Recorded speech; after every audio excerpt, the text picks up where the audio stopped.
thought they were gonna rape me. When I was in uni, I had this professor named Greg Grandin who worked a lot on Guatemala, and he sort of inspired me to go and helped me get an internship with this thing called the National Coordinating Office of Refugees and Displaced People. This was like right after the peace accords were signed and people were coming back who had fled the war or the genocide, which was targeting Indigenous people at that time during the Dirty War.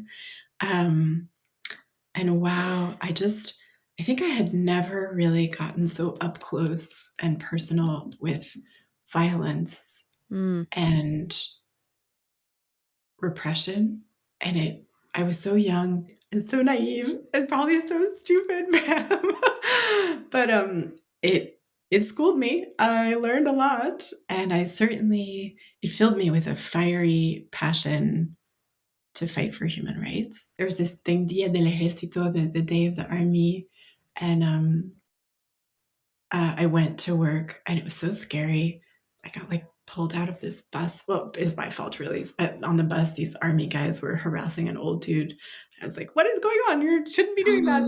That's outrageous. He's old." And then, of course, they like grabbed me. I thought they were gonna rape me. They pulled my clothes, ripped some of my buttons. I was so scared. I was like crying. I was a hot mess. I go to the flight of stairs into the mezzanine right before our flight, and then there were these two men in black with like flak jackets and balaclavas and assault rifles. And I was like, oh, I just threw everything I had and put my hands in the air.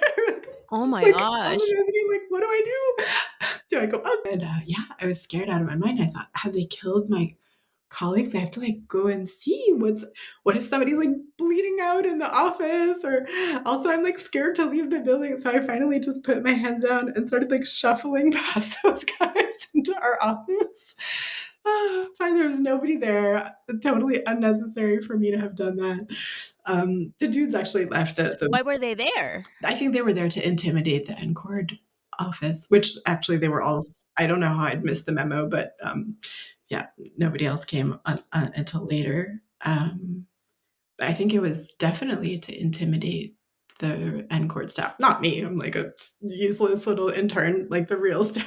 I think the things that they told me have been sort of like my North Star: courage, solidarity, persistence, perseverance, being strategic, be careful, but be brave. That shaped, like, could we say that that shaped the trajectory of your life?